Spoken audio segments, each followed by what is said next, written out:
call the meeting to order. First item on the agenda is approval of minutes. Consider approval of the October 7th called session, October 7th closed session, October 7th regular session, and October 7th closed session minutes, the second meeting. Move to approve. Second. Motion by Councilmember Aldridge, second by Councilmember Louder. Further discussion? All those in favor say aye. Aye. Those opposed, motion carries. Next, we have a public hearing, conditional use permit 1907, revision to Morgan Hills Cluster Subdivision. First, before staff introduces, anyone who cares to speak for or against will be allowed in a few minutes, but you must be a witness that has standing. If you understand what that is, basically, you must own property around it, or it must some way affect you.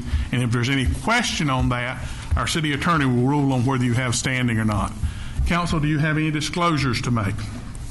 None. None. None. None. Okay. Kevin, would you introduce it? Thank you, Mr. Mayor. We have, in the ordinance, we have a process for conditional use permits for cluster subdivisions. That's what we went through with Morgan Hills a few months back. Went before Planning Board, both the subdivision and the conditional use permit, and then y'all heard that as well and approved it.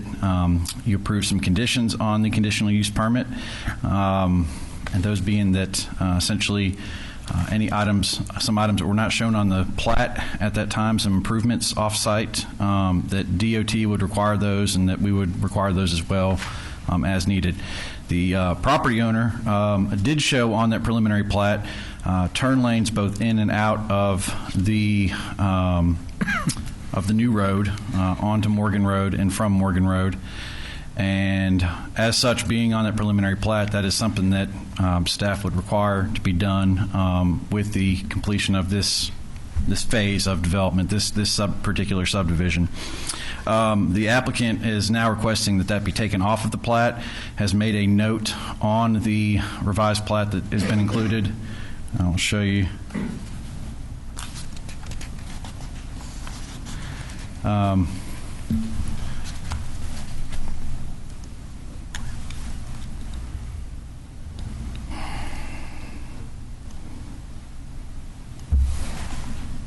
Sorry, I think we might still be having problems with that.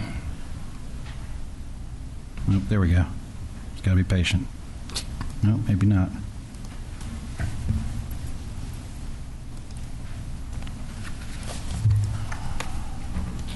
He's back in. Okay. Any suggestions? You'll come up here. I think we're going to get 3 or 4 of them all at once. Anyway, there we go.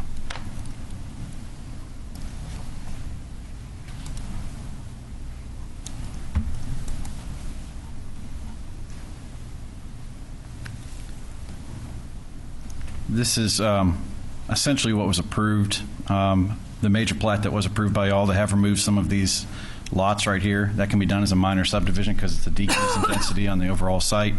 But what they have shown here are the turn lanes into Morgan Hills and out of Morgan Hill, well, into Morgan Hills, and from both sides there. And so they've proposed that those be done at a later date when there's future subdivision out here, and up to the 100th lot has been built, and that's consistent with what DOT has said. Planning Board did approve the recommend approval of the request. Staff does have some concerns about it with the phasing of the development. Hold on, Kevin, just on the introduction, then we'll go into staff comments. Okay. That all Sure. in the introduction? Sure. Okay. Let's move on. Anyone who cares to speak for or against, please come forward. I need to swear you in. Kevin, if you'll be sworn in too. Anyone else care to speak for or against? Put your left hand on the Bible, raise your right, please. You swear that the testimony you're about to give be the truth, whole truth, nothing but the truth, so help you God. I do. Okay, Kevin, continue on now with comments on this application. Thank you. I think I may have just shut that down.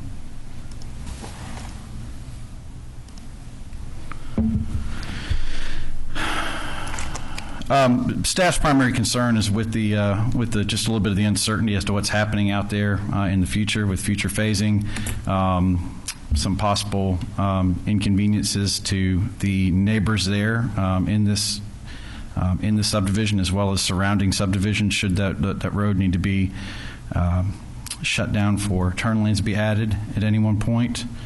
Those are the primary concerns with it.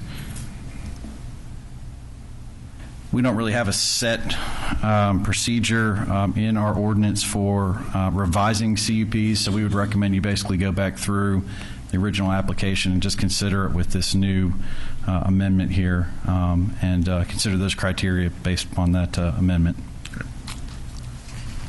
Michael, you care to be heard? Thank you, Mayor, Council. The two reasons why we need to come back through this process was, one, that we were asked by staff to put the turn lanes in on the preliminary plat so you would know what they would look like and what's being required. We had a follow-up meeting with DOT on July 23rd, and they're the ones who are requiring these improvements to their roads, Morgan Road being their road, and the turn lane, and they said it could be put in at the 100th lot. So we want to push this back out to the 100th lot. But once we found out that when the preliminary plat showed it on there that y'all were going to acquire for the first 40 lots, we wanted to have an amendment before City Council. And so we are going to put them in at the 100th lot at a future phase, and that's when DOT is requiring it. Kevin, was the neighbors notified of this meeting? Yes. So they've been now had the opportunity to come. We gave it a different CUP number and went through the same process with advertisement and everything else, just to be sure. Okay. Staff, council, you have questions?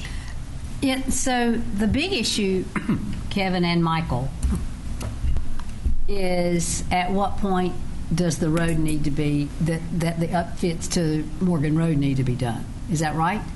Is that the big issue right before us? Because we had understood it wasn't until later. There's several different requirements that DOT was going to require per the traffic study here, which was done for 500 units, I believe, 400 and something, and that was essentially a center turn lane along the length of Coble, lighted signalized turn lanes there, and then turn lanes into and out of the new street here onto Morgan.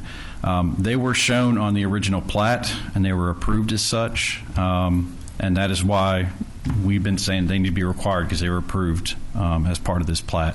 Stop right there. That's on correct. The original one that we approved. That's correct, yeah. And we approved that July. Yeah. July. Michael, July. Yeah. Like July 7th or something like that. Okay. Go ahead. That's about it. Okay. Yeah. And so this is October, That's right. August, September, October. So why just now? Why is it? I guess the question is, why are we having to do another CUP and another number if it was on the original one? I guess I'm maybe. He's asking They would like to remove something. remove them, I think- and really, on the plat, they're not even asking. They're wanting to put a statement in there to the effect that they won't go in until the 100th lot is. That's what I wanted to hear you say. I wanted to hear that one more time. But on the original one, it was on there when we only gave it 40 some. 43. Okay, I just wanted to hear that because we approved it knowing that we were going to have one phase or two phase. It was going to be phased in. Is that correct? Okay, I just want to make sure we're all on the same page. We hope. I mean, right now, I it could be understand. just this and nothing else, and someone else could come in, so you never know. I understand. I just want to make sure that we were all on the same page. Further questions, council? Is that the 100th lot or the 100th house completed? What I was reading was it was the Yeah, you requested houses, certificate of I believe. occupancy Is that on the right? 100th It's house. the 100th lot. So we could record up to 99 and still be under Yeah. this threshold. Once we get to 100th or more, get approval and bond it, we'll have to bond the Yeah. turn lanes or That's- whatever DOT improvements. And at what point after which lot does another entrance have to be put in? There can't be more than 30. You can't have combustible materials on site at more than 30 of these lots before the additional access has to go in. In this case, I guess there's a couple options for them. One would be to go to the east as part of another development, or a access road there, or do the access road to the south down towards Windsor Hills. But there has to be another entrance into there way before 100 lots. That's right. And it can be a graveled emergency access entrance, but it has to be able to support a truck, fire truck. Okay. But then also one more time, what I was reading said, I thought I read in there, it was on the certificate of occupancy of the 100th house. So is it not? Is it? What does it say on the plat? I can't read that. It's really. That would be a good question. Good catch on your part, Chris.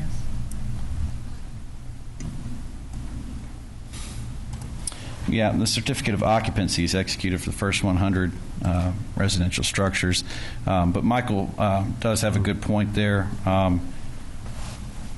Probably better to tie these to the lots. In either case, when we get it would have been bonded out at that point anyway. If you're actually going in there and putting in homes, either the infrastructure is going to be in place by the developer, or it's going to be bonded out before they start on everything there, so that we have a surety that for the completion. It will be bonded before they start the 40, or bonded before they cross the 100? Wherever that 100 is on these improvements. No bond right here. until then. There would be a bond tied to everything else that you see on here, just not the turn lanes, and that's specifically what it says here. Future turn lane shown. Basically, in the subdivision process, is either you build it and complete it, or you bond anything that's not done yet, and that would include turn lanes, water, sewer lines, curb and gutter, and all that stuff. And I understand where Mr. Sandy's coming from with that and with the cost on this and everything, but the question there and the uncertainty there is what really gives staff heartache about this. When we get into new phases, who's doing those phases? Are we just deferring cost onto somebody else? I mean, there's a lot of guarantees that I don't think are really actually there. We're hoping they're there, but they're not. That's our concern with it. And I guess I keep coming back to what we approved on the original request. And we approved the changes, the road changes. Okay? Did we not? We approved to go with what DOT recommended, right. Except that they already platted this on this plat. And so essentially we were approving these to be done at the time of this subdivision, regardless of what DOT said about Stop right there. So that's what we approved. That's right. Because DOT recommended that for the first phase. Is that How it started, staff asked us to put the turn lanes on the map with this first phase. right? Didn't say anything else other than they wanted to see it on the map. But DOT had it in their 40,000-page recommendation, didn't they? Yes. Okay. I mean, it was a long, if I remember correctly, it was a long DOT traffic study. Well, Okay. and the reason that we required they be shown is because there are improvements that are going to be required on site or immediately adjacent to the site. And you can actually see them on the plat right there. We wanted to see how that was going to function with all the other infrastructure. So DOT did afterwards, they did go back and state, well, we need it with the 100th unit. And that's what the developers, that's what they want to do now. So that's why the change is necessary. We didn't have that information ahead of time. We didn't have the 100th lot threshold, but we would have matched up our approval process and recommendation and requests with the 100th lot. Since we do not have anybody from the neighborhood tonight, did we not tell them when this second road would be built? Did we tell them after 43? Is that what we told them that night? 30-something. After the 30th unit. After the 30th unit, 30th. we told them they would build. Before the 30th unit, yeah. Are we forcing a lot of extra traffic through the dirt road, through the Windsor Hills neighborhood, or some other That's exit part of if we don't? It's part of staff's concern, depending on how this builds out. We don't have any other plans right now for any other or anything else approved out here. And, as it looks right now, if they were to go down and build out those other phases south of here first, rather than east of here, then that is a possibility that there would be some traffic going through there. There's a lot of variables there. My understanding is that the emergency access road is just used for fire purposes, not for general traffic. And that's what that additional road at 30 would be. Is that what you're saying? Yeah, we're being required to do that. So But that would just be for emergency traffic. That's not regular in and out all the time. Council, have any further I'm questions? Not sure how we'd enforce that, but yeah, ideally, That's right. Did this come before the planning board? yes. And what did they rule? They recommended for approval with the 100 at the 100th lot. And not that I'm questioning DOT's communication, but in the last time we heard this, we had that 100-page report. Do we have anything before us now where they have, from DOT, that says it doesn't have to be in there till 100? I don't think we have the statement there, but they did make that. Right. I mean, I have not. I didn't see it. Okay. I saw. That was an additional discussion after the plat was approved. Okay. I was at the meeting, so I can testify to this. Okay. And was that with Mike? With Mike Morgan or? With Mark Morgan, yeah. Mark Morgan. Yeah. And Jay was there too. Ms. Louder? When you talk about a single-family unit, sometimes that means cousins, aunts, uncles. Is there not a number of occupants instead of single parent? Is there nothing that would put a limit on the number of people that could live there? We didn't really get into that with this subdivision at all, no. And what was approved before was just single family, so. If we want to keep it the way we initially voted, We have some definitions on single family, but they're pretty broad, and pretty much as long as there's some kind of blood relation there, We have to go through all the No findings of worries. fact. yeah. Because it's a new CUP. What did you say? We have to go through all the findings of facts. Any further questions? I had Yes, sir. I had two people that notified me. One, I was out of town shopping and started talking about it. And she said that she never heard anything about it. Well, you know, I asked why she didn't, because there was notification and all that. But I'm saying that there are people that don't know about it. And the other call I had is they didn't think that the council gave it enough time and energy before we voted. Mr. Beaver, since she has been contacted and we didn't have that in disclosure, should she be excused from voting legally? Yeah, if she has made contact with someone, I do not know. I think she Robert Cooper herself. Okay. Ms. Louder, you understand that? Ms. Louder? I understand that, yes. Okay. Council, I need to entertain a motion that we excuse Ms. Louder from voting on this. Second. Motion by Councilmember Aldridge, second by Councilmember Hall. Further discussion? All those in favor say aye. Aye. Those opposed? Motion carries. Does anyone else have any further comments? Anyone in the audience have anything they would like to say? All right, hearing none, I entertain a motion to close the public hearing. so moved. Motion by Councilmember Hall, second by Councilmember Hughes. Further discussion? All those in favor say aye. Aye. Those opposed? Motion carries. Now we'll move into the findings of fact. Number one, the use will not materially endanger the public health or safety if located where proposed and developed according to the plan as submitted and provided.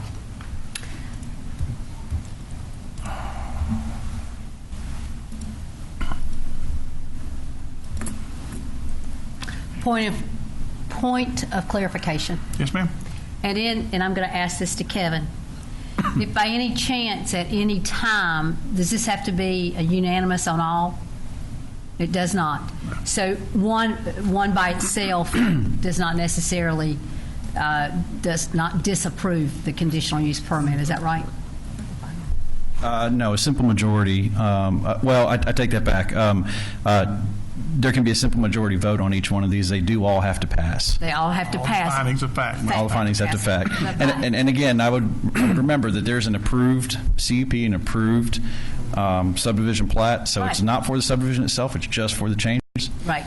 But yes, you would need each one of those. But this is a new one because of the changes. Is that- The see? changes are a CUP in and of themselves, essentially. That's right. Do we have the finding of facts in here? Yeah, We do. they are. Where? Do we make a motion? Now, we have to get, I need a motion on number one, the use will not materially endanger It's a- the public health or safety if located where proposed and developed according to the plan as submitted and provided. You have to vote it up or down. I move approval of the first. Motion by Councilmember Bramlett to approve the first finding of fact, second by Councilmember Aldridge. Further discussion. All those in favor say aye. Aye. Those opposed? Aye. All right, hold your hands up. I need to see that. The force. 3-3. I think you are, but you need to. Hold your hands up. All four, hold your hand up so Paulette make sure she gets it on the record. You got it, Ms. Bowers? No, 3. Both Chris's and Aldridge. That means you have to vote, Mayor. You got the 3. All those against, hold your hand up too.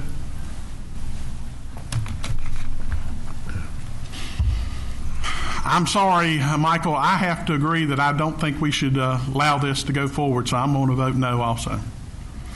Number 2, the use... Mayor, could I ask a Yes, question sir. about that?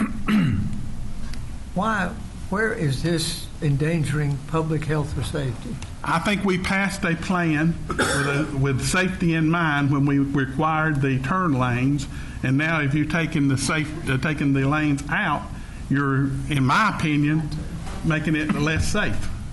The major road, Morgan Road.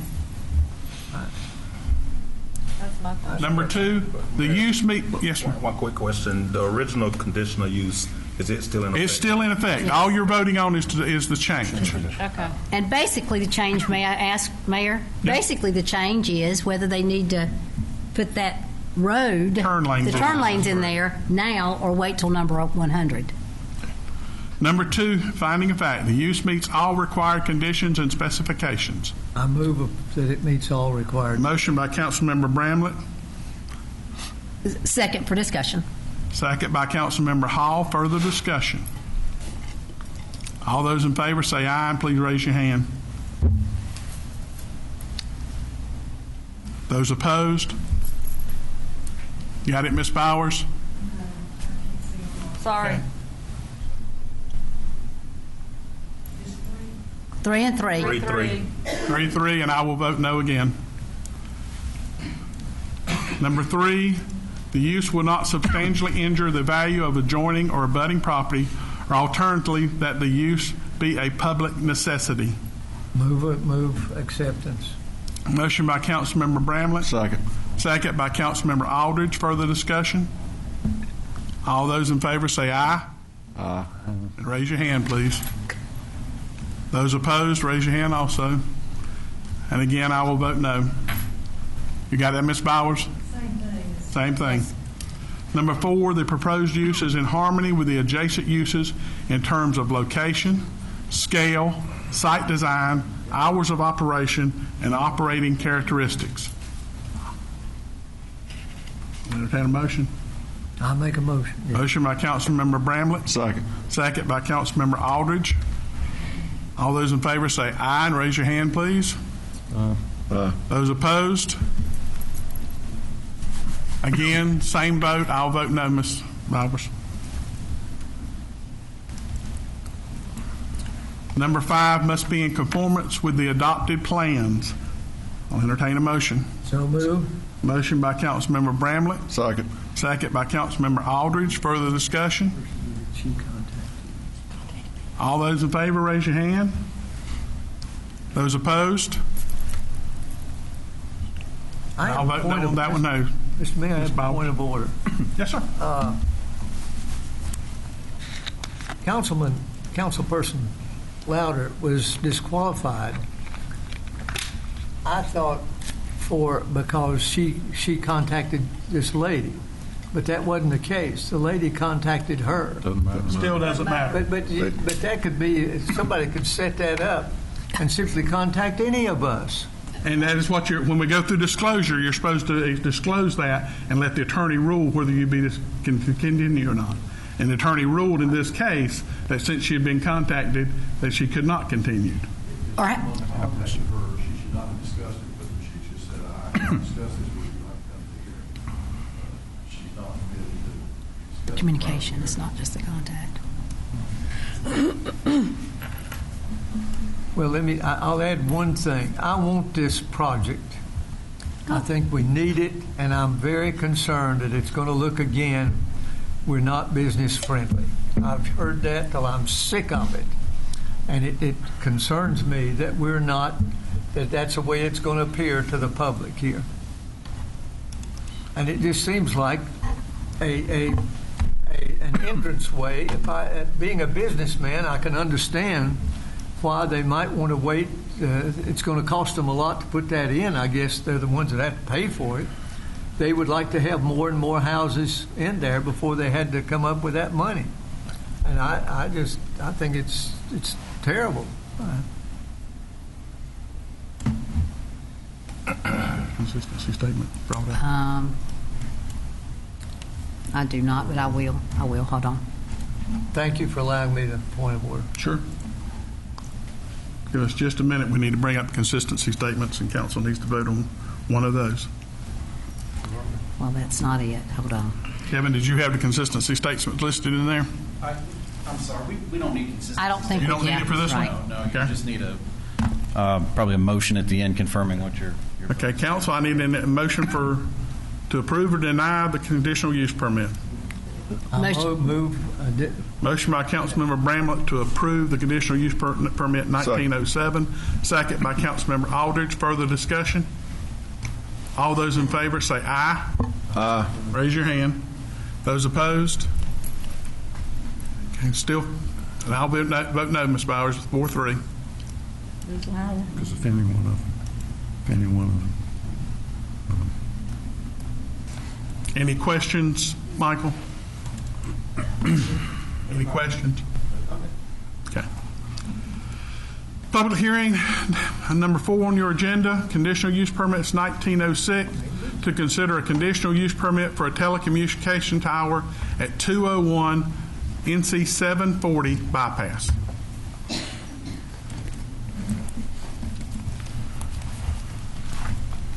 Mr. Mayor. Let's see.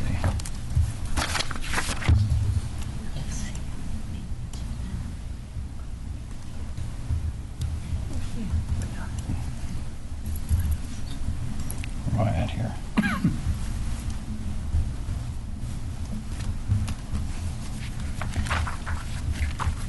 Okay, this is another conditional use permit. This is for a approximately 160-foot telecommunications tower to be located at 201 North Carolina 740 bypass. That is the warehouse property? The market. Marketplace. Warehouse. The marketplace, yeah. The back side of that property, which backs up to both the East Albemarle Elementary School and the Niven Center there. Okay, hold right there since you've introduced. Yeah. Again, this is a conditional use permit. You must, if you want to speak, you must have standing. Again, the attorney will make the decision whether you are a witness and have standing in the case.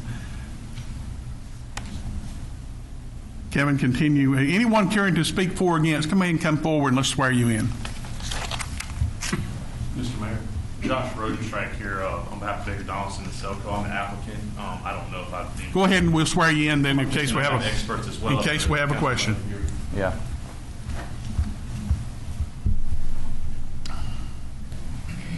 How y'all doing? All right, how are you? All right, everybody put the left hand on the Bible, raise your right. Do you swear that testimony you're about to give to be the truth, the whole truth, and nothing but the truth, so help you God? I do. Okay. Kevin, continue on now. The applicants are here. I'm going to give a summary. I'm not going to attempt to answer each one of their applications. They've referred to those in their very thorough application materials. Again, this is a 160-foot tower that will go in, telecommunications tower to go in there. A little background, I think this is Verizon's Verizon tower, and they have been looking at this for probably about 2 years. They came in, one of the requirements for ordinance is that if you're within a certain distance of water towers and other structures, you try to co-locate. They did try to do that. They tried to co-locate at the water tower there. The access conduit, I guess it is, that goes up to the top there is already pretty slap full of wires and such. I was going to make putting their equipment in rather difficult there, and still being able to have men access our employees access the top of the tower there for maintenance and such. So the installation of the tower did become a necessity. They looked around. This is one of the locations that they found that was both far enough away from other towers, met their needs, was also and also met the requirements of our ordinance. There are a number of detailed items with that. And I'll pull those up real quick. No.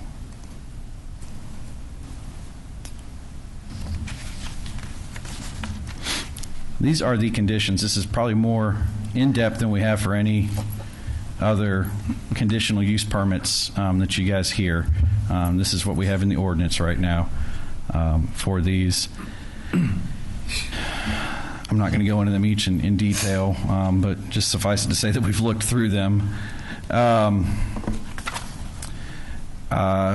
first item on here, number 1, use to not materially endanger the public health or safety if located where proposed and developed according to the plan is submitted and approved. The applicants have responded to that in Exhibit 7. Staff, we do not feel we're qualified to make any claim about safety concerns of the proposed tower. We would defer to any supplemental studies or information provided by the applicant, which they have made in that Exhibit 7 there. Number 2, the use meets all required conditions and specifications. They refer to Exhibit 1, and I apologize. We got so many different items in here. Number 7 here, as mentioned before, that was the NIER statement signed by Stephen McKenna, radio frequency engineer for Verizon Wireless. Number 1, which they refer to as a narrative letter of intent and certificate of compliance. So that's mentioned in there.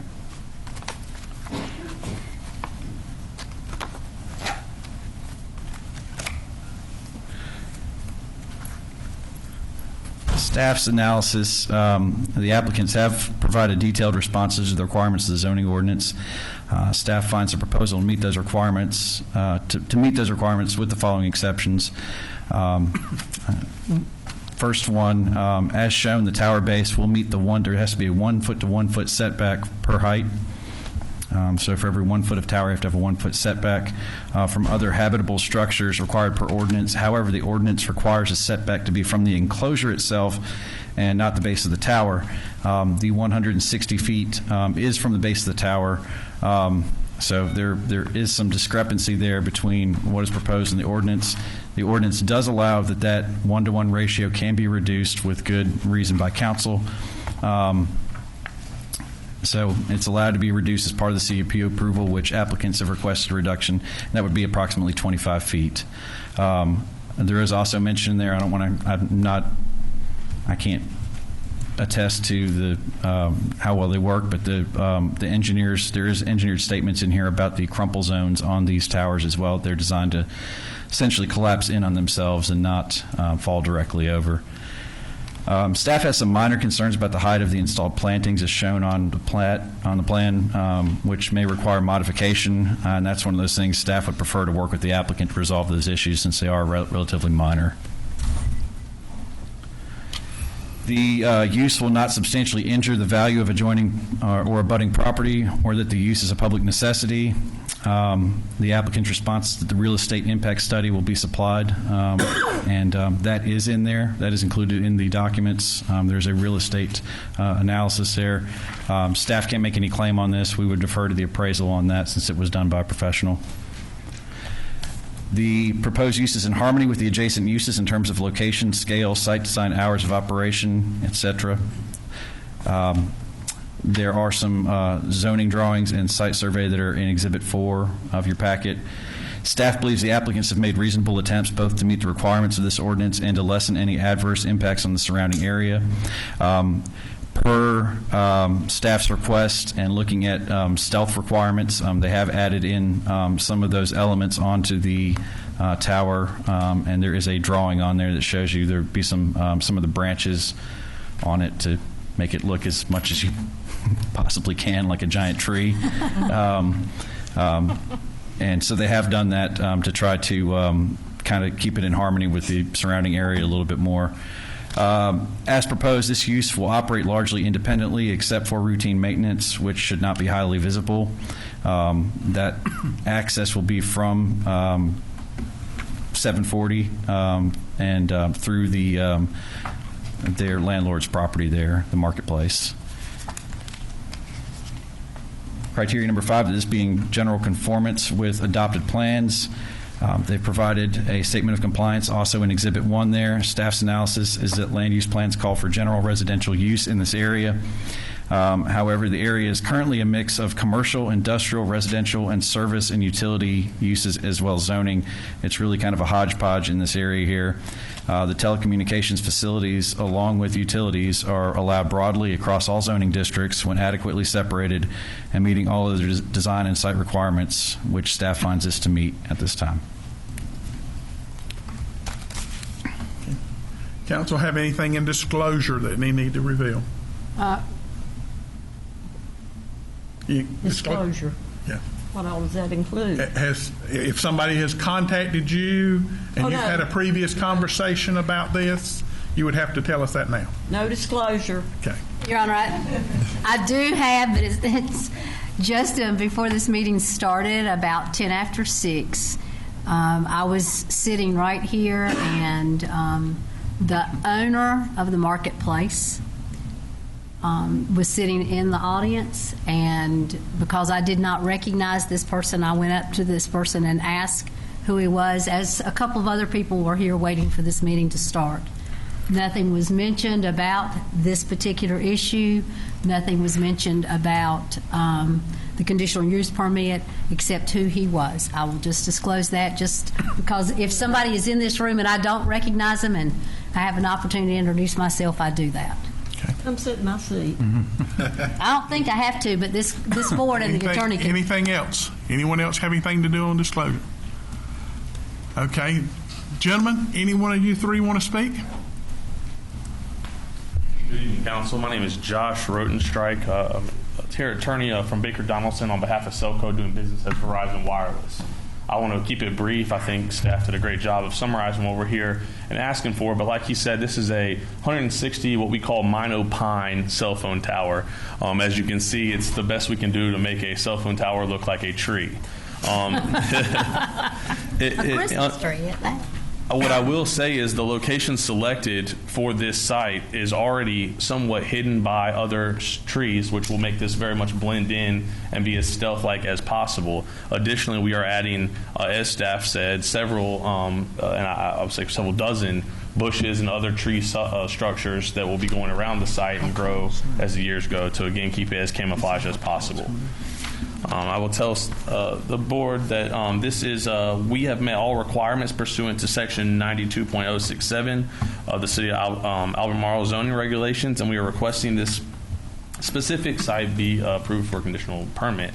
Additionally, as was mentioned, I'm trying to address the two main things we always hear about, are the aesthetics and the safety things here. Aesthetically, I can assure you that we're doing the best we can to camouflage this tower as best as possible, and in this particular site, I think it's one of the best ones I've seen given the structural layout of what's already there. With regard to safety, we've met all FAA and FCC requirements, which under federal law is our ceiling of what we are required to meet. Those compliance documents are in our application. Additionally, as was previously mentioned, these towers themselves are built to, instead of tip over from the base, actually crumble in the middle, and the fall radius of this tower is actually 30 feet. And therefore, we would request and appreciate the conditional use, the condition that staff set upon with regard to this approval. The tower itself with the surrounding compound will be surrounded by an 8-foot tall chain link fence with an opaque fabric screen to, again, have better camouflage. and also act as a safety measure to keep anything out or in that needs to stay in. Other than that, Council, I'm here to answer any questions you have. I also have with me my site acquisitionist as well as the surveyor that will testify that this has not adversely affected any of the surrounding properties monetarily, and they can also talk about the co-location aspects of how we decided that this is the best site to use, and no other available towers were available for us to use. It may be in the notes somewhere. If it is, I apologize. How tall will this structure be? It's 160 feet. Okay. And I believe it's actually 155 feet with a 5 foot lightning rod. Okay. And if I understand by reading the requirements that you had, that it fall zone, I consider fall zone from the tower to where it was more than 160 on everything around it, correct? I believe that's correct, yes, sir. And how big are the trees surrounding this? Well, I can tell you, and I don't know how to pull up the what's in my application on here. Do what? Usually about twice as tall. I'm just sitting here, and if any of you ever come down Interstate 485, there's one out there on Interstate 45, Yes, and just it's about like to say. 3 times as tall. And right at the very top, you have these little branches. We always That's laugh right. when we go by. I mean, so. again, I saw your notes. It's out. it's the best you can do to camouflage a cell phone tower to electric got tree. you. It's the best I thing got to you. say. I'm not gonna. Anyone else have a question of me? I just Mrs. Lau- noticed Yes, ma'am. the language that you used, should not be in environmental stuff, should not be traffic problems, should not produce any odors, should not, all the way through. So there's no element of these items not causing problems. Well, what I can tell you is that the federal regulation and federal agencies have done whatever it is that federal agencies do to set standards that are required to be met by wireless telecommunication companies to build these structures, and we've met all those guidelines. I myself not qualified to speak on why those guidelines are the way they are or those standards are the way they are, but the federal agencies who are responsible, the FAA and the FCC primarily, along with others, have set those and pursuant to federal law, those are those standards we're required to meet. The other question is, should we be a part of this since we're going to reap over 100,000 because we're property owners in that area? Is that not a big complex that somebody coming up and talking to you? Yeah, I'm a little confused as how we're, the only thing was we would get tax off of it. Well, and I can also speak on, if the council will allow me to, the specific purpose of these towers are really twofold. One is to provide your standard cell phone service for emergency services and regular cell phone use, which areas that are low, that have low service as it is. It's also a capacity offload for high density areas where you may already have a tower providing some service. This second tower allows the capacity to be shared for those areas versus, an area where there's no service whatsoever. So, and I'm not entirely sure what the question was, but I felt it may have been some of the capacity aspect of this particular area. I think she was asking about a conflict. And even though we have property near, the only real effect it'll have on us is we'll be taxed. We will get taxed from it. Property tax, yeah. Property tax, yes. It doesn't say that. It's private, so, It says how much no, it doesn't say. each of but- these people will get. City of Albemarle. I'm confused, Ms. Well, Lowry. don't be confused, Mayor. What page are you on, or what are you looking at? Well, She's looking at her copy of the agenda. the list of the people that will get money from the, I don't know where it is. I did that before I came. How much will the landowners get that are affected? Have you got that? I don't have that information. Yeah, we It's have a it. lease contract that I don't believe is kept in here. Do we know?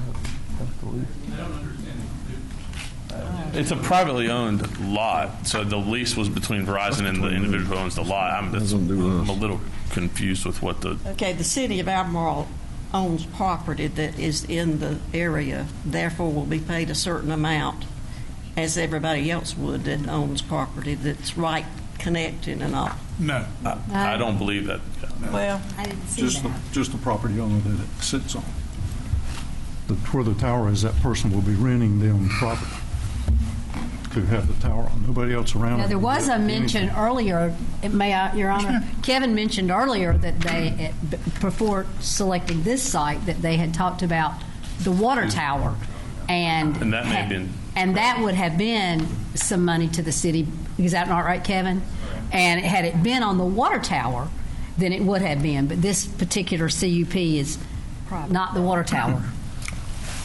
On this property tax. Either one of you other gentlemen want to have anything to say? Mr. Mayor, I mean, I'll leave it up to the board to have any questions. They're both of the gentlemen's information and sworn information are in the application. If you have any questions, I'm happy to answer. Council have any further questions? Thank you, sir. Anyone else care to speak for or against? Motion to close public hearing. Second. Motion by Councilmember Townsend to close the public hearing. Second by Councilmember Hall. Further discussion? All those in favor say aye. Aye. Those opposed? Motion carries. Just a minute to get up the findings of facts, and we'll go through the findings of facts. Number one, the use will not materially endanger the public health or safety if located where proposed and developed according to the plan as submitted and provided. Move to approve. Second. Motion by Councilmember Aldridge, second by Councilmember Hall. Further discussion? All those in favor say aye. Aye. Those opposed? Motion carries. The use meets all required conditions and specifications. They are asking for a 25-foot variance on the one part about the fence around the tower. Council, I'll entertain a motion. So moved. Second. Motion by Councilmember Hall, second by Councilmember Aldridge. Further discussion? All those in favor say aye. Aye. Those opposed? Motion carries. Number three, the use will not substantially injure the value of adjoining or abutting property, or alternatively, that the use be a public necessity. Motion to approve. Motion by Councilmember Townsend to approve. Second by Councilmember Hughes. Further discussion? All those in favor say aye. Aye. Those opposed? Motion carries. Number four, the proposed use is in harmony with adjacent uses in terms of location, scale, site design, hours of operation, and operating characteristics. So moved. Motion to approve by Councilmember Hall. Second. Second by Councilmember Aldridge. Further discussion? All those in favor say aye. Aye. Those opposed? Motion carries. Number five, that be in general conformance with the adopted plans. So moved. Motion by Councilmember Bramlett. second. Second by Councilmember Louder. Further discussion? All those in favor say aye. Aye. Those opposed? Motion carries. And I need a motion to approve conditional use permit 1906. So moved. Motion by Councilmember Hughes, second by Councilmember Bramlett. Further discussion? All those in favor say aye. Aye. Those opposed? Motion carries. Moving to agenda adjustments, I've been requested that we move item number 13 up to this time. And, Your Honor, take off number 11 off the consent agenda and bring that up too. Just, okay? So I would make that motion. So moved. Motion by Thank you. Councilmember Hall Stay right to there. bring item 13 to the current time and take number 11 out of the consent agenda and discuss it separately. And right now, both of them right now. And both of them right now, Right, okay? start 11 and then 13. Thank you. I have a motion by Councilmember Hall. Do I have a second? Second. Second by Councilmember Hughes. Further discussion? All those in favor say aye. Aye. Those opposed? Motion carries. And Your Honor, Number 13, update on the minimum housing program for fiscal year 1920. Ms. Robinson? Thank you, Mr. Mayor. So we're doing this as kind of an update. I think last time we presented to y'all was back in March or April. So this will be the 2019 to 2020 dilapidated housing abatement program update. We're doing these updates and kind of considering a lot of this around our budget based on the fiscal year, but a lot of the recording that we've done is actually tied to the calendar year, so there's a little bit of confusion there, but I would just focus primarily on the homes that are being taken down. We've made some changes to adjust for that. Before, I believe in 2018, we had about 11 homes that were on here, but a lot of them are actually being done in 2019, so we moved those down. We had 5 that were completed from beginning to end last year. Some of those were rolled over. We have right now 4 that are done, and this is looking like it'll probably go up to 6 or 7 by the time all's said and done in 2019. If there's something that's shaded here, that means that there's something that still needs to happen on the property, either cleanup or demolition still to take place. For 2018, 2019, the update with that, we've got here, we got 5 homes that were burned or demolished. 531 Erie Avenue, this was added on to the 2 others that we did on that same block of area right there, in the same section of area right there. One was burned in January 2019. 608 Summit Avenue, that one kept coming up. Property owner wanted to try to save it, ultimately was not able to put the amount of work into it needed to be done to bring it up to code. That's been burned, so waiting cleanup right now, as is 906 Elizabeth Avenue. 425 Oakwood, that was demolished back in June, and it has been cleaned up. We are waiting to probably do some seeding on that site there, but apart from that, we're through with that one. That's probably the most expensive demo that we've had to do so far, and that was due primarily to the fact that there was significant asbestos on the site, and then we weren't able to burn it either due to its proximity to adjacent houses. 804 Hill Street, this was one of 2 houses that were on that lot. The first there actually caught fire. We don't know. I'm not sure. I'm not sure I was ever told what exactly how it caught fire. If there was somebody living in it or squatting in it, but it burned. They let that one burn down, and then they came back through and did a controlled burn on the sister house to it there on that property. Others that we have that were not completed that are going to be going on to that we're working on right now in this current year, 428 Erie Avenue and 1140 Gibson Street. Those are on the same block right there in the corner. 1510 West Main Street. This is that block over there just on the corner of Maple, I believe. We took one down there about a year ago. This is another one, and there's a third one there as well that was kind of in between this one and the previous one. This is the brick one that's there right now. We also have 527 Erie Avenue. That's kind of sitting back there. That is in need of demolition. We weren't able to burn that one down due to a couple issues. There's also some concerns that there was somebody that was staying in it, perhaps illegally at the time, and so that I think has been addressed at this point, but it still needs to be demolished. 1404 Pennington Avenue, I believe that was scheduled for November. I'm speaking with Captain Kendall about that on the timing on that one, but we've got everything taken care of. That one's just sitting there waiting to come down. So these are we tried to do kind of before and after pics on these as much as possible. These are some of the ones that came down this year. 531 Erie Avenue, this is kind of back in the woods there. You wouldn't really even know it if you didn't drive by real slow, but this is the site now. This is 906 Elizabeth, and this happened just last month. This was burned just last month. 608 Summit Avenue, same thing. This happened. This has been in the last couple months that this one was burned down as well. So we do have some cleanup and will be done on those sites. And usually what we'll do is we'll try to get about 4 or 5 properties all together so we can get a better contract rate on those cleanups. And those can run from anywhere from a few $100s to upwards of $1,000 to $1,500, depending on how much fill and how much brick and stuff needs to be moved off the sites there. This is East Oakwood. What was there before was there now.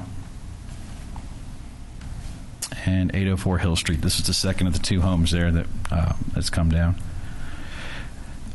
So our proposed demos are the ones that we're working on right now. Again, it's a little bit of a mix of some that we've brought over from the previous year, and then some new ones that we were looking to add in, and then a couple others that we had wanted to take care of, but they were a little bit lower down on the priority list, and they've come up for one reason or another. and we are hoping to be able to take care of those sooner than later. Again, those first 5 that we mentioned there. Then we also have 522 East Main Street. This is the big yellow house up at the top of the hill there, just going up Main Street from downtown, from 5 Points. 530 South 2nd Street. This is right before the first and second come together there. The house kind of sits on a hill. There's some substantial foundation issues there. We do have a potential buyer. They had suggested selling the property to the city, but they also have a potential buyer there now who has expressed intent to fix the property. I have some concerns about that, but we really want to kind of try to encourage that as much as possible. So we're going to be meeting with them in the next month or so to figure all that out. 622 Lee Street, again, that's planned to be burned. 1602 West Main Street. I should say unable to demolish or burn. This is one of the few ones that we get that really was surprisingly not as bad as we thought. From the outside, it looks like it's pretty bad off, but James went inside and the roof is still in relatively good condition. He said the house is still salvageable. It's not quite 50% gone, and that's largely due to the tax assessed value. Do I think it's going to be repaired anytime soon? Probably not. There are significant back taxes on this property, and we did have intent to try to burn this one at the same time as the house next door there. So we may want to pursue some different routes to taking care of this property. It is abandoned at this time. I believe the previous owner is deceased. You're still at 1602. 1602. 1117 East McGill. It does have new owners. Some major work went on there, and then everything slowed down. There were some issues with building permits. James spoke with them, was able to get them to. They've done the vast majority of the exterior repairs that need to be done in order to basically mothball the project. The house, so it is weatherproofed. There are a couple holes that need to be closed up. There's some steps from one of the doors there, but apart from that, it's sitting. The interior is unfinished at this time. Is waiting for somebody to come in and buy it and finish it out. Is that the house off of Lars Lane? Yes. Okay, thank you. And then 110 Park Road, I think should say Park Ridge, excuse me. I think council's familiar with this one. This is the white one, right at the corner of Second, right past Second. They're up on the hill with the roof falling in. Everybody's been talking about this one for a few years. Yes. We were able to get in touch with the property owner finally, and he has been. I don't think he had any idea what was going on with this property. I don't think he'd been getting his mail. But he's been very easy to work with. He's been trying to do what is necessary on it. And he's weighing his options right now as to whether to demolish the property himself or to go through the voluntary burn process with the fire department. I think there's some asbestos in the chimney there, and we're trying to figure out what the cost of assessment on that's going to be. That's the only thing that's come back positive. So we're pretty hopeful that the fire department's going to get a good burn on this, good training burn on this property, and we'll be able to kind of take care of that eyesore there at that intersection. When is the last time you looked at 428 Avery Avenue? It seemed like Today.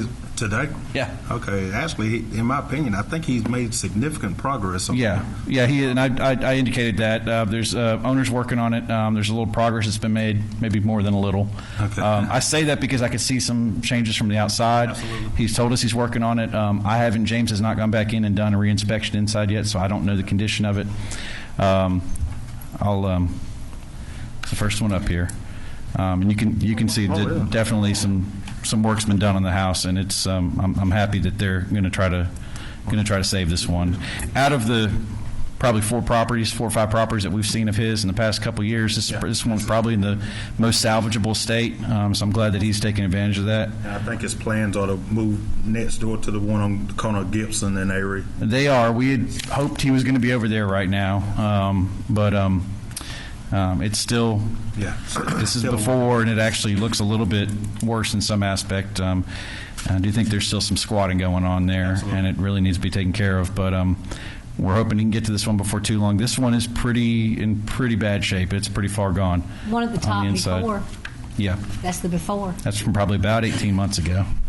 Now, what is the, I had the paperwork from last year, that property there, the last handout you gave us, you have it listed as 1136 Gibson Street. Yeah, it's Then on here is 1140, so which James had, he found that the address is supposed to be 1140, I believe, instead of 11. The problem with this one is the GIS on it is not super clear as to what the addresses are, so we got the picture on there to make sure we're getting the right one. I understand. We've had that happen on a couple of these, honestly. Whenever you get the two houses in the one lot, sometimes the address is not always the most accurate. Kevin, will you go back to your main list there? Yeah. So if we take 428 Area Avenue off, can we move 110 Park Ridge Road to number 1 spot? Yeah. This isn't prioritized at all. It's just kind of the number we had them on there. I will say, I remember a couple meetings ago, we had I can't remember, I think it was, first of all, thank you for your hard work on this. I think it's very important that we take care of these dilapidated and run down houses. I don't think there's any positivity that comes out of these houses in our neighborhoods, but that 110 Park Ridge Road, I know Councilmember Hall and myself, I've probably heard about that more than anything I've heard else. about it a good bit. Yeah. I will say I did see maybe a week or two ago there were 2 trucks over there and some men out. I don't know what they were doing. I may have been asbestos or what. That's probably but, the assessment, yeah. I think at one of our previous council meetings you'd said something about maybe September, October time frame, either demolishing or firing or burning it. Have you got any more updates on that? No, I don't have one right at this time. I mean, that was really we're talking about Park Ridge still. Yeah. That's really he was going to try to demolish it. We've been trying to help him out with it and also help out Kenny. They're really trying to build that program up a little bit. They've got, especially with the state participating now. And it was a win-win for everybody on this one to just kind of pump the brakes a little bit and try to work through the asbestos assessment on it and get that property to them. So we're hoping that we can get a train and burn here and probably also save the property owner probably about $3,000 or $4,000 in the process. Good. Thank you. Kevin, I don't see one particular property that I've sent numerous emails about over the last year and a half, 443 Colson Street.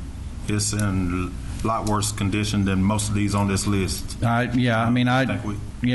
understand. I've got a list of probably about 40 or 50 properties, and I think that's one of them on there.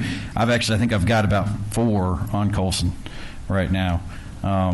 It's really just a matter we're trying to spread it around a little bit and make sure we get some. Everywhere in the city has problems, so we're trying to spread it around a little bit. And I say that because I know some of the constituents that always ask me about that. I know they're listening to this meeting come Wednesday. Right. I want them to see it on. No, it's a goal of ours to get back over there and take care of some. And to be honest, I mean, we got a lot here that I'm hoping we've actually got some good work going on some of these properties and some improvements being made. So I'm hoping we can pull some of these off and possibly, depending on where we're at financially before the end of the fiscal year, add a few more on there and go ahead and get the ball rolling with those. You don't have any on your list for downtown Albemarle, do you? Well, it's all got to be residential. So we do have 522 East Main Street, which is kind of downtown. Yeah, it is. Yeah, so there's that one.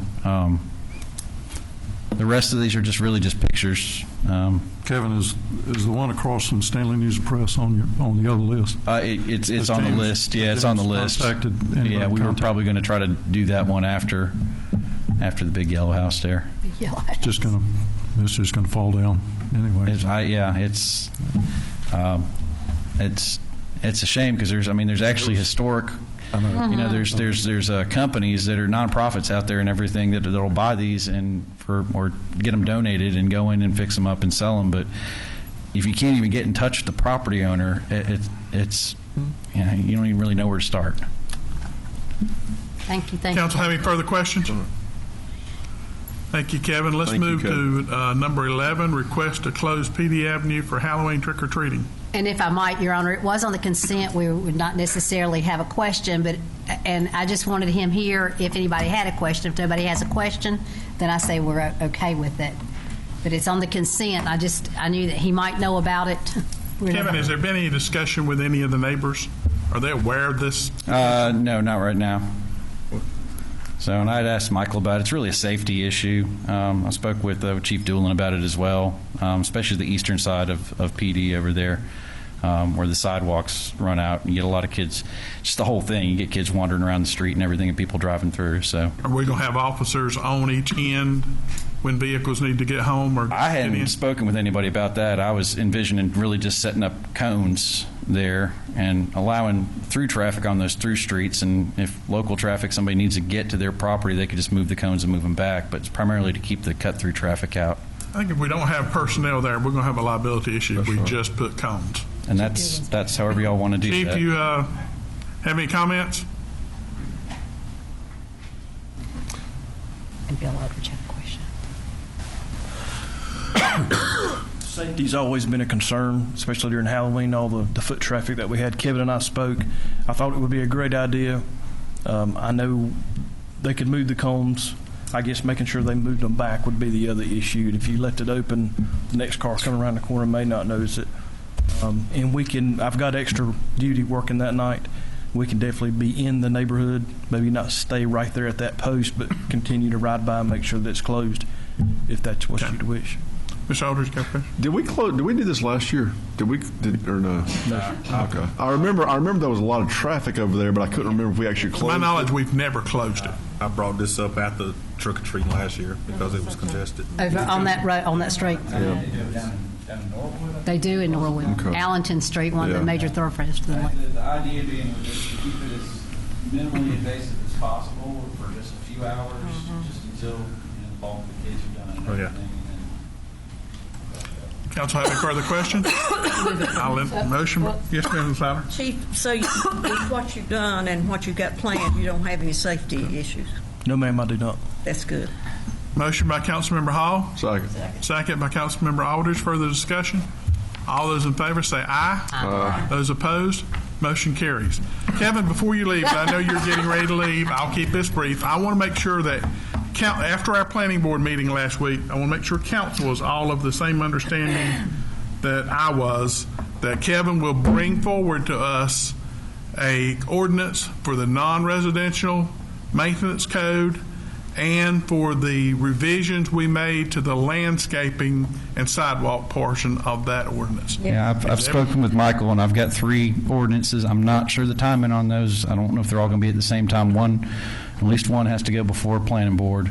But I think we'll probably have one at the next hearing, and then possibly 2 at the next one after that.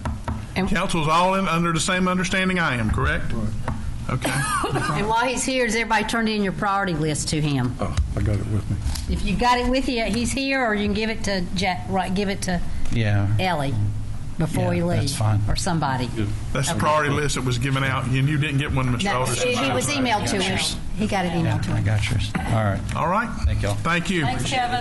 Thank you. Feel better. Number 5, Durham Lewis to present the fiscal year 18-19 Albemarle ABC system audit. And I did speak to him as he was here early, too, and I told him thank you.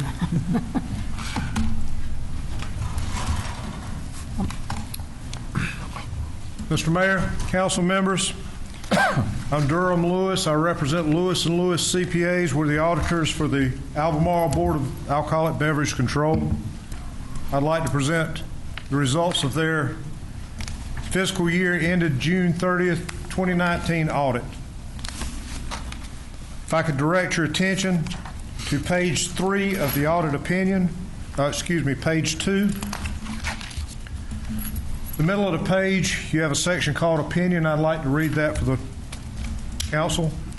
In our opinion, the financial statements referred to above present fairly in all material respects the financial position of the City of Albemarle Board of Alcoholic Beverage Control as of June 30th, 2019 and 2018, and the respective changes in financial position and, where applicable, cash flows thereof for the years ended in accordance with accounting principles generally accepted in the United States of America.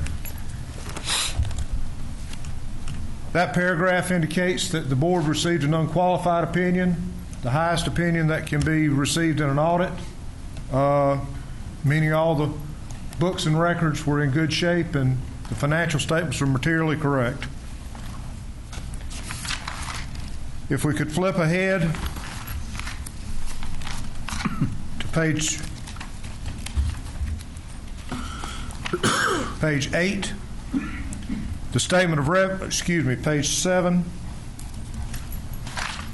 the statement of net position, which those of you in the business world would call a balance sheet. We have cash position at year end of $584,426, which is down slightly from the year before. Inventory of $344,000. Total current assets were $983,771. The fixed assets, net of depreciation, were $980,986. Total assets, $1,964,000. Liabilities for the year were $177,180 at June 30th. Total net position for the board was $1,722,091, which is up around $60,000 from the prior year. Following page, page 8, is a statement of revenues, expenses, and changes in net position, which shows the results of operations for the board for the year. Total gross sales was $3,505,268, which is approximately $300,000 increase from the year before. The board paid tax of $808,955, had cost of sales of $1,805,000, for gross profit on sales of $891,310. The operating expenses were $421,853 in total. We had interest income of $10,990. Distributions, $16,677 to law enforcement, and $23,368 for alcohol education, which are mandated by state statute and calculated according to their formulas.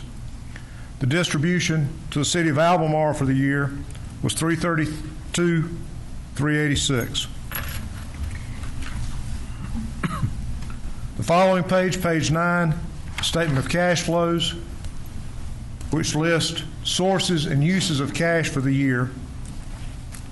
Operation of the board produced $405,364 in cash, of which $65,589 was spent on addition to fixed assets, $378,560 to mandated distributions, for ending cash balance of $584,000.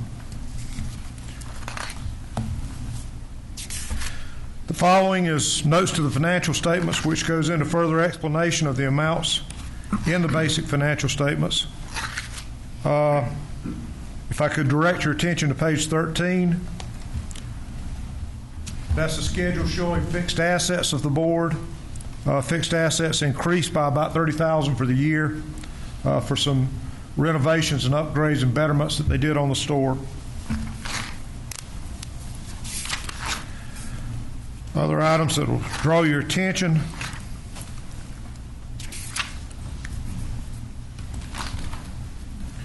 I'd like to bring your attention to page 19, which lists out the distributions that were made and have been made by the board for the year and from inception.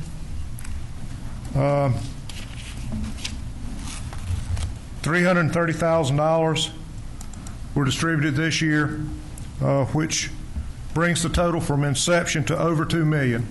$2,012,000. That's distributions to the city of Albemarle from inception. Following page, page 20, list out taxes, distributions for law enforcement and alcoholic education expenses, which are mandated by state statute, and the board met the required distributions.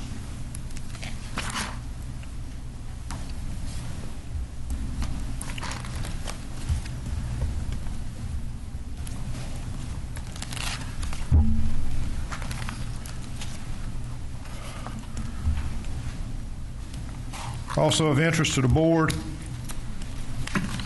if you can look on page 26, that gives details for the store expenses incurred and paid during the year.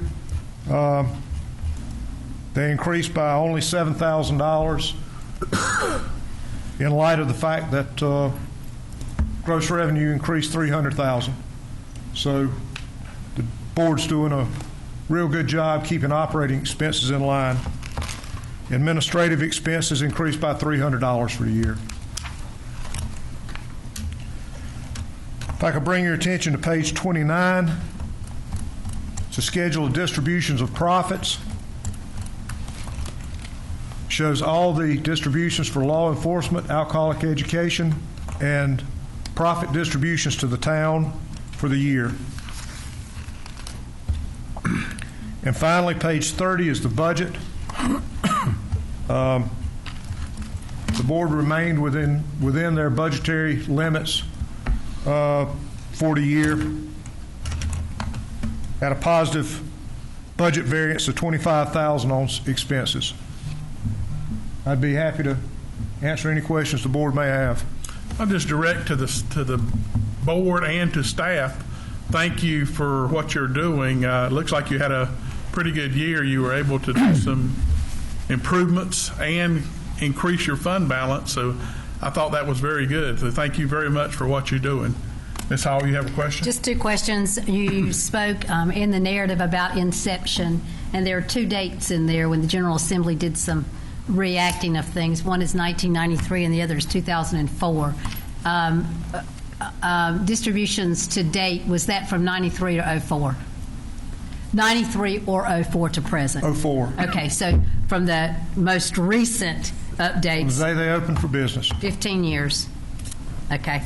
The other question I would have, and it is in description on page 29. You reference it on page 8 about the alcohol rehab, and page 29 you're specific about it. So our rehab money, I know it goes back to the police department, or to the police department and to rehab. It can go to alcohol rehabilitation.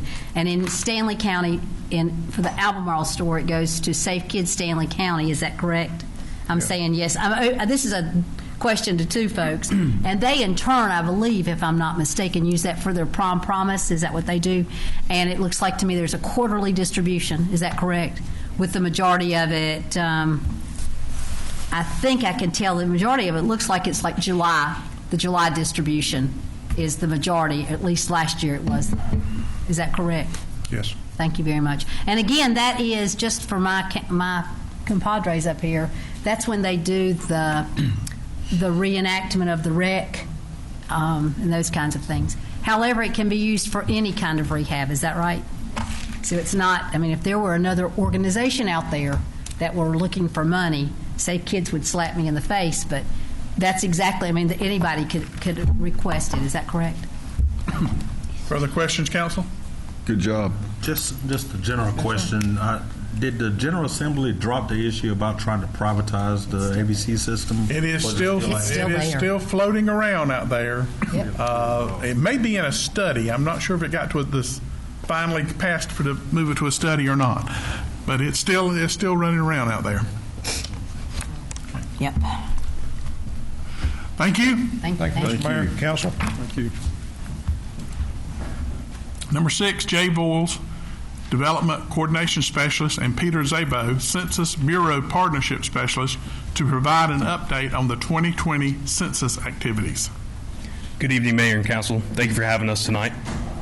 I'd like to introduce Peter Sabo, which is our partnership specialist with the United States Census Bureau. And he's here tonight to give us a brief presentation about different aspects of the census and what it's going to do for our community. Peter? Good evening, Mr. Mayor, ladies and gentlemen of the council. I'm here to just take a few minutes of your time to talk about the census. It's coming up April 1st, 2020, and how it impacts everybody's life in the community. The goal of this year's census of 2020 is to count everybody once, only once, and in the right spot. We want to make sure we get the most accurate count possible so that we can make sure that we do the next two important things, which is the political representation and the economic impact. So everybody knows that there's 435 congressional seats, and the decennial census is used to reapportionate those 435 seats amongst the 50 states. But in my opinion, what's more important, there is $675 billion that is distributed annually across the country to and impacts on all kinds of different things. Half of it goes to medical assistance programs, but it also includes things such as the roads and highways that people drove to get here tonight. School lunch program, Head Start, Pell Grants. Those things are all in the top 10 items that are covered in that $675 billion. I looked up on usaspending.gov and specifically for the city of Albemarle, I found the Department of Housing and Urban Development had $2.91 million for Section 8 housing, choice vouchers, public and Indian housing, and public housing capital fund. Additionally, there was $291,429 through the Department of Homeland Security, specifically FEMA, for assistance to firefighters grant. So again, that's money, part of that $675 billion that came specifically to the city of Albemarle. In 2000 and 2010, you can see up here that the initial response rates, these are the self-response rates for North Carolina and specifically Stanley County. We increased from 73 to 77%. The governor's goal of this year is 82%. And again, this is the initial self-response. So it's not having the enumerators come and follow up. It's people responding to the census on their initiative, and that's how we get the most accurate count. When people can respond themselves and provide those answers, we get the most accurate count. So is that that's the percentage of the final number that you end up with?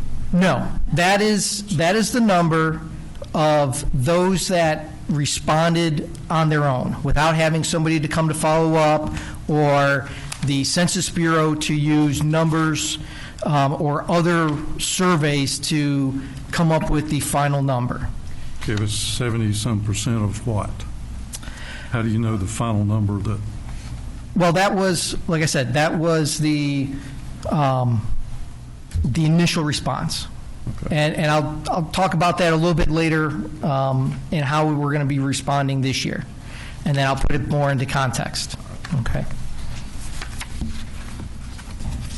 So what we do is we try to look at what we call target populations, those hard-to-count populations for that are either difficult to count, hard to find.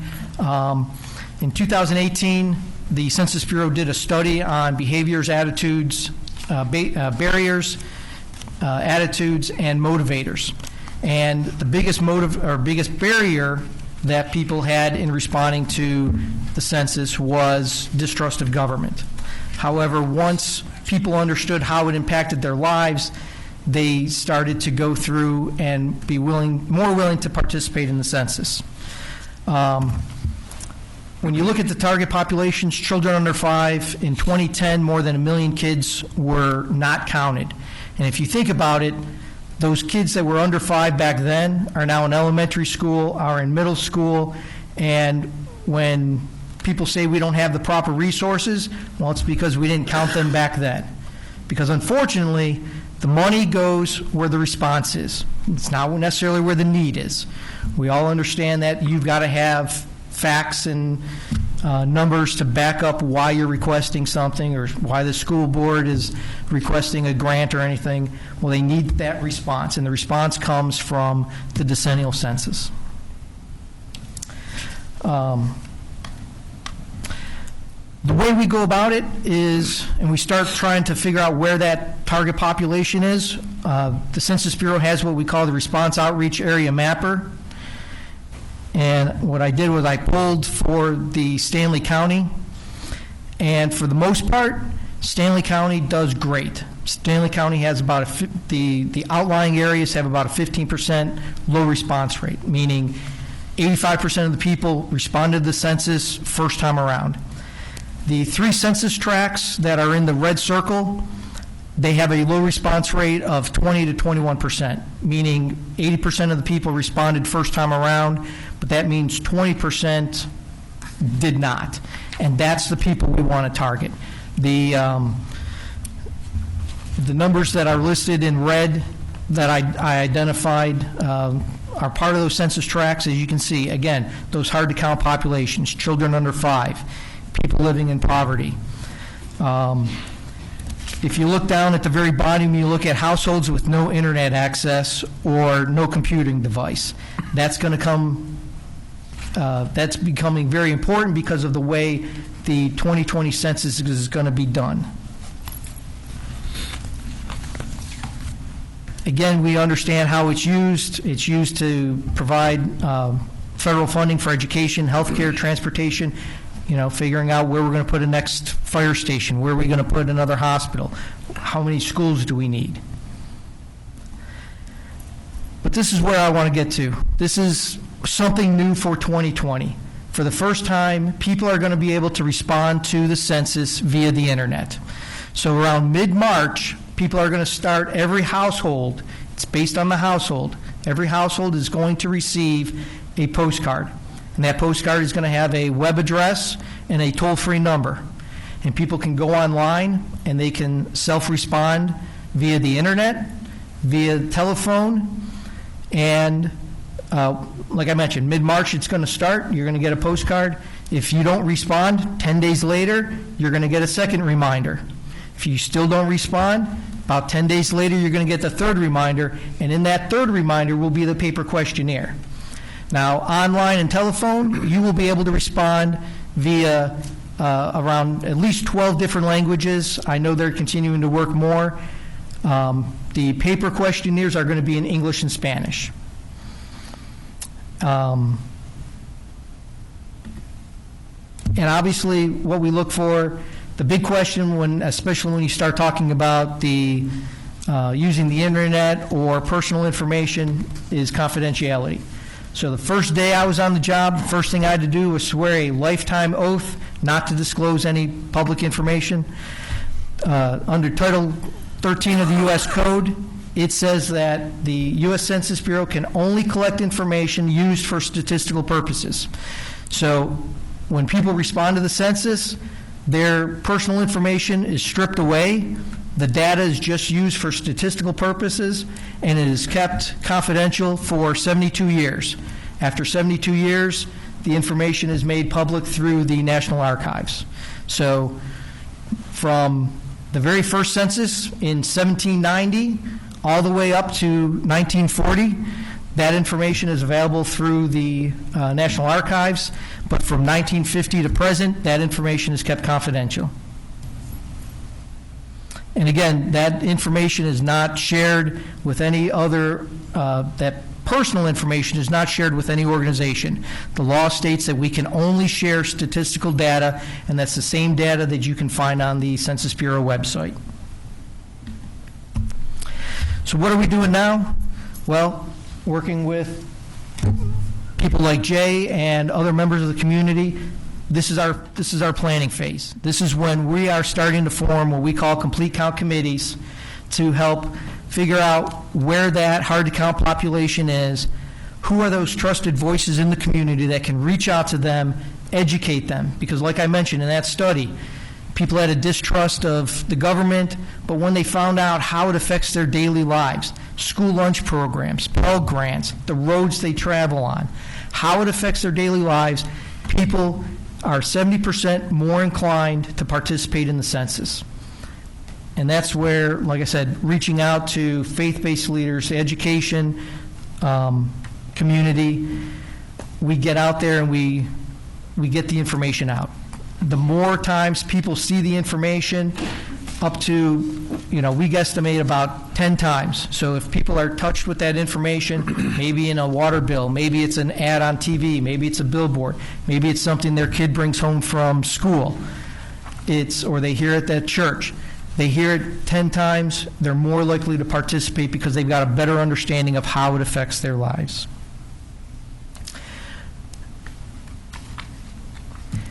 The big thing right now, the big push right now is the recruiting. Throughout the entire country, we're looking to hire over 2 million people, but we're looking to hire people from the local community that will eventually be going out and doing the enumeration. For those that didn't respond, they will be, somebody will come visit, get a knock on their door somewhere between May through the end of July to make sure we get the most accurate count.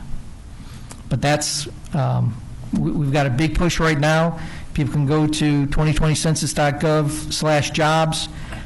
It's a great part-time work, no more than, or no less than 20 hours, no more than 40 hours a week, daylight hours, you set your own schedule. And it's a great part-time work. So, And that part-time work is from when to when? we are encouraging everybody to go online and submit your application now because obviously everybody goes through a background check. But we're looking at starting to do training approximately in January, and they're going to be working starting in like April through July.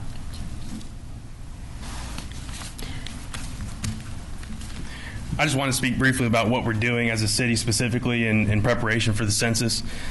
Peter has been assisting us in several ways by providing sound guidance on effectively engaging Stanley County citizens for the 2020 census. Since the August City Council meeting, we have met with numerous city and county departments, representatives from the school system, the public library, the American Legion, Christian ministries, and several other local faith-based and education-based organizations. We still have several more organizations to meet with and recruit to our census team. With the organizations we have met with thus far, we have received a decent amount of participation and willingness to assist in the census education and outreach programs to help increase response rates, not just for the city, but for Stanley County as well. The important part of our approach is not just remind everyone to respond to the census, but to draw attention to the importance of individual participation so that Albemarle and Stanley County can be properly represented and receive the federally allocated resources that it deserves. So, Peter, thank you for coming out. I appreciate the presentation. Does anyone have any questions? Peter, after all the notifications, give me the timeline when somebody may be knocking on a door. Probably around mid-May through the end of July is when the enumerators will start coming. And they will they will come to the door up to 3 times. Peter, with the online submissions, is it limited to one entry per IP address, or no? To keep every person in a household, how are they going to get accurate data if so many people can keep making multiple entries? So what it's done is it's done by household, by address. Right. Okay, so it doesn't matter how many people are living in that address. You have one person that will go online and submit the information for everybody living in it, right. Whether it's parents, kids, grandparents, friends. You have somebody maybe that got displaced from a natural disaster and is living with you for the last 6 months. That's where they're living on April 1st. That's where you want to count them. And it's not done by IP address or anything. My understanding right now is you'll be given a code that will identify your address. Okay. They still haven't given us all those details, but that's what we're looking at right now is there would be some way to match up that address to the information. Gotcha. And it's all based on address. How do you keep illegal aliens from filling this out? Well, sir, the Constitution states that we count everybody in the United States because at the end of the day, it's all about resources. So everybody in the United States uses our roads, uses, firefighters, police, and the idea is that we get an accurate count of everybody in the United States. It has nothing to do with citizenship or whether they're illegal. California with more illegal aliens is going to get allocated more congressmen. Yes. Mm-hmm. The way it goes off the count. If they got more people. All right. Follow-up. First of all, Jay, thank you. Thank you for bringing Peter here, okay? Thank you for doing that. I will tell you, at the COG meeting last week, where all 9 counties were represented by someone there, our county commissioner was not there, but there were folks from the towns that were there. We had a presentation about what's going on with Census 2020, and they were talking about the local coordinating committees.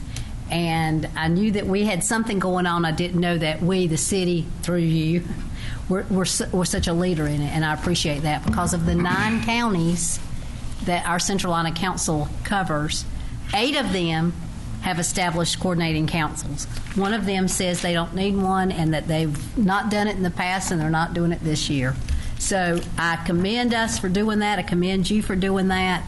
I think what folks have got to hear, and I heard it tonight, I heard it 2 weeks ago, is that it is the allocation of our members of Congress, but as important as that is the allocation of all federal funds, and that's what it comes down to.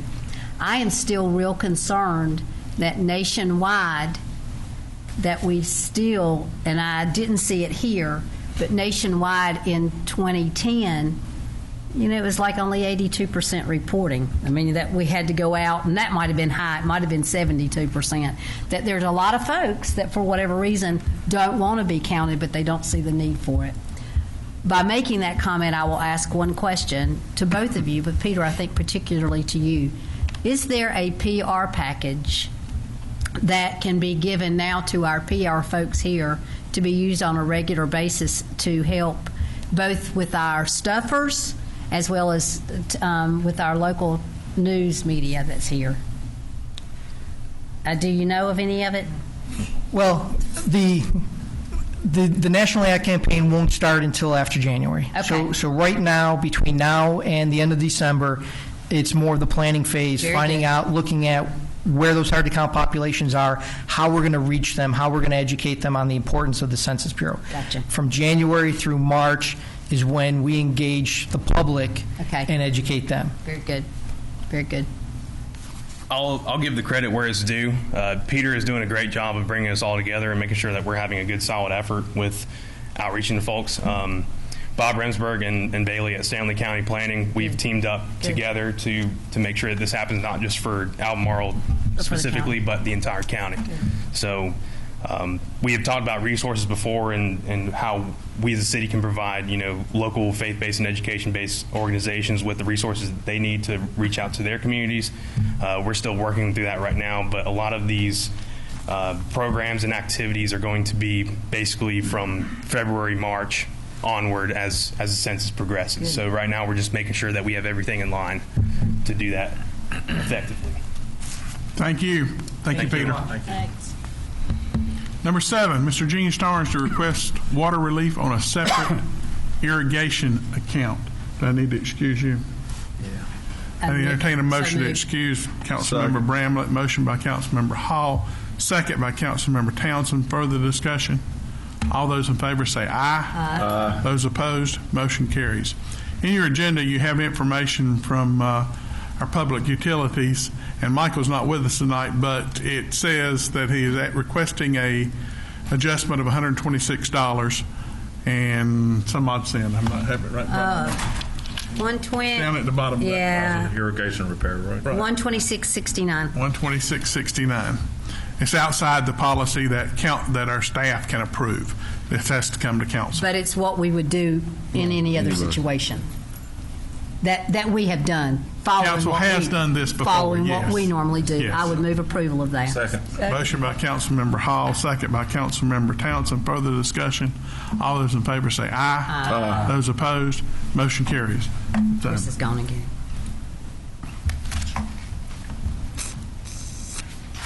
He may be in the cookies. I have no unannounced delegations. Your administrative reports, your monthly departmental reports are in your agenda. Does anyone have any questions or comments? I like the fire department report. Very concise, a lot of information, very nicely done. Thank you. Ernie, did we credit you for that? Sure. I like that. Take the credit. It's good. Okay, the consent agenda. I'll entertain a motion to approve all but number 11, which we've already approved. Move approval. Motion by Councilmember Hughes, second by Councilmember Hall. Further discussion? You can give it to Dexter. All those in favor say aye. Those opposed, motion carries. Dexter, would you like to say anything about the Union Chapel Zion Church? Well, I'll let Ms. McCormick, she's Okay. the coordinator. Come up and tell us what you're going to do. Oh, no, she's bringing Tim Scott. Oh, no. I got my sidekick. Good evening, Mayor and Council. Pull that down where you can. There you go. Sorry. Thank you. Good evening, Mayor and Council. I am Marquita Hamilton, the Christian Education Director and Youth Director at Union Chapel AME Zion Church. And what we're doing is having a fall festival on October the 26th from 5 p.m. to 7 p.m., which it will start, we want to start setting up around 3:30 to 4. And what it is, I've invited the community as a whole, family members as a whole. We're going to do a trunk or treat on Martin Luther King, and then on the grounds of Union Chapel and beside Union Chapel at the Parsonage, we're going to have different booths and different games and stations, and everything has been donated, and we have a lot of volunteers, and everything is free to the community, and we just want some of the roads to be blocked off if that's possible, if you guys would take that in consideration. And then I have Brother Scott with me. He's helping head this as well as our church and other community leaders as well. Thank you very much. Council, have any questions? Any questions? Thank you. We've already approved Okay, it. Thank you. Thank you. Thanks. Number 14, consider appointment to the SCUSA Board. Benton Dry has our past representative, and we have not yet appointed, and it has to be an elected official to assume this position. I would move that Chris Whitley do it since he's our Rocky River RPO person. I just think he needs to do it, and because he already has a tie-in to from that homeless meeting about what we're hoping SCUSA will do downtown. So I mentioned it to him, but he didn't say They meet 4 times a year. Yeah, if there's no, I mean, I'm the chair of that this year, next year. I don't think there's a problem. Lee's already on it, but if there's no conflict, I'm fine with doing that. I don't think there's any contact.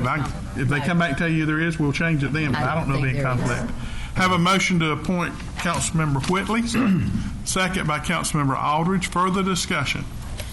Now I want us to get a bus route, from SCUSA bus route downtown out to the Commons.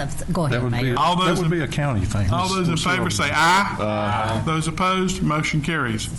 Number 15, you have a digital capital improvement plan for years 21 through 25 at your desk tonight. A few months ago, Council asked that this be done in a little different format. You will see that it is totally different from anything you have received before.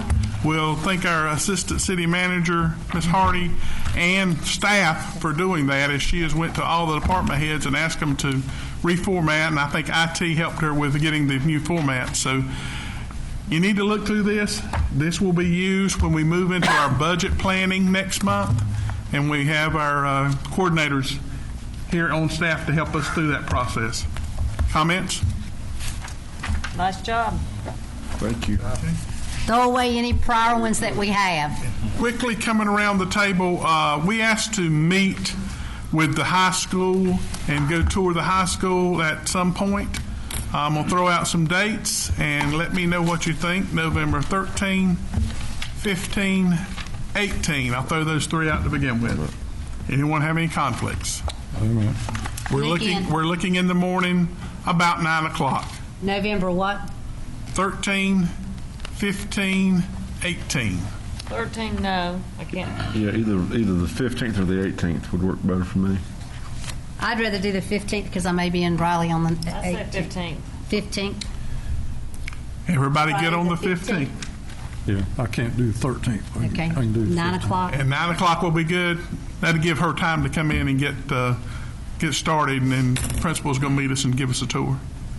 Everybody good? Meet it. All right, we'll meet at Albemarle High School on November the 18th. 15th, excuse me, 15th, Friday. 15th at 9 o'clock. Perfect. Okay, Mr. Townsend?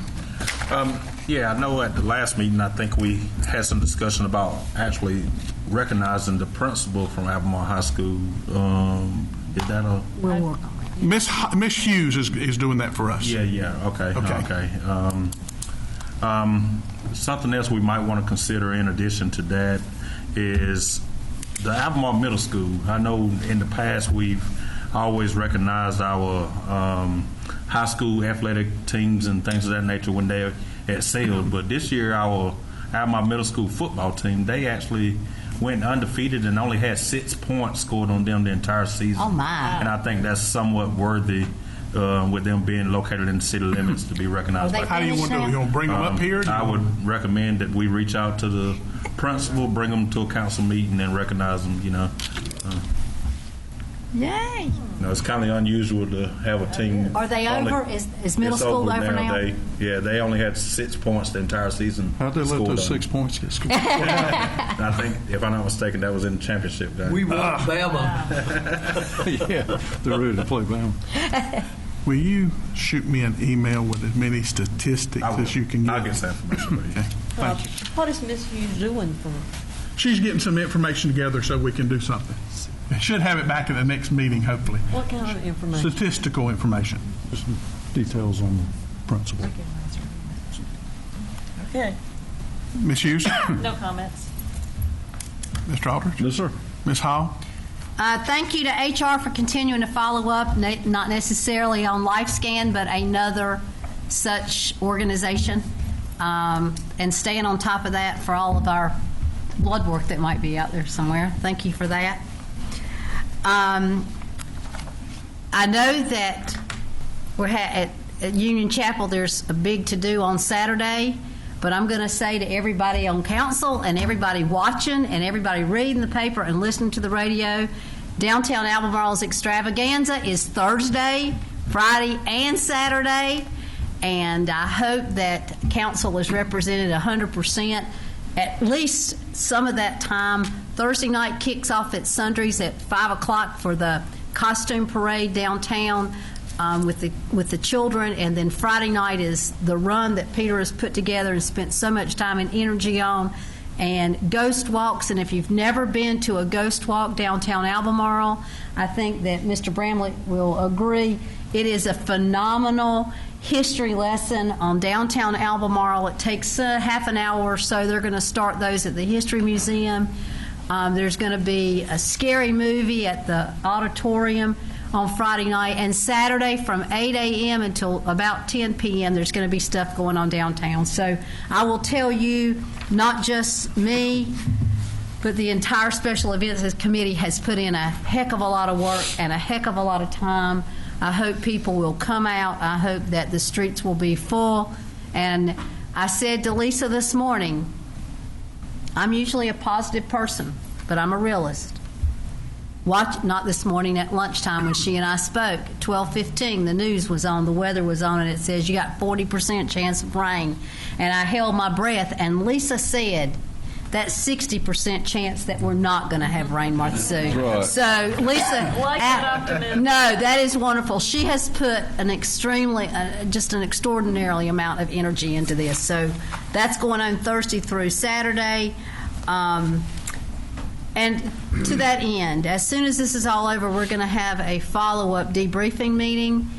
And I think council needs to give this Special Events Committee some direction, because we have been running by the skin of our teeth, because we put together this committee and really didn't give them any real specific detail or direction. And I don't see Miss Allman out there, but Joey says that some of the things that ADDC used to do, ADDC doesn't need to be doing, that the city needs to be doing it. And I don't want us, the special events folks, to be doing what ADDC is doing or stepping on their toes or taking things from them. So I think we've got to really look at specifics there. And this is a question, and I don't know to whom to address it, but the homeless committee meeting that was held in September, we had about 10 folks from the city there. Has anybody heard of a follow-up from that? None. I'm looking at staff that, okay. I just knew had not either, and I didn't want us to lose that momentum, although we are not the directors of that. It's someone else that's doing that. At the next meeting, and this is for Ms. Bowers, I believe that we have on the agenda, if you'll just make sure it gets on there, an update on our naming of Central Auditorium, or what we're going to do with that, because I don't want to, it's on there. Thank you very much. And I think that, no. I know that Mr. Townsend mentioned this at our meeting with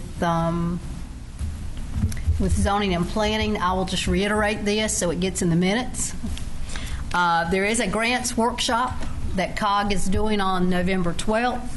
I mentioned to our administrative team of Michael and Nikki that I thought somebody from our staff needed to be there. Not all the department heads by any means, but we need somebody there to pick up what's going on, particularly because Leslie Mazingo, who is the grants writer for Central Iowa Council of Government, is going to be there. She's doing this. It's free. We need somebody to pick up on that information. There is, and this is for PR folks that are here, there is a 2019 Planning for Healthy Communities Conference that's going to be in Gastonia for this whole region on Tuesday, November 5th. If you all want more information, I'll let y'all fight over this sheet if the two of you all want that sheet. Now that's it. Thank you very much. Mr. Whaley? No, sir. Mr. Bramlett? I hope everyone is keeping track of what's going on with the Pfeiffer building. I hope all of us got down to sign the bill that's going to be there permanently. And also to remind you, as I have before, there is a very strong fundraising drive going on in our community for Pfeiffer to help with the expenses leading up to opening those classes next year. Remember this, the first class will start in January in Meisenheimer, and then the second class will start next August here in downtown Albemarle. Just a great deal of excitement, and we need money. Thank you. Thank you, Chris. Ms. Louder? No. Anyone in the audience have anything come before council? I'll entertain a motion that we adjourn until our next regular scheduled meeting on November 4th. Motion by Councilmember Bramlett. Second. Second by Councilmember Hughes. Further discussion? All those in favor say aye. Aye. Those opposed? Motion carries. Chris, I wish.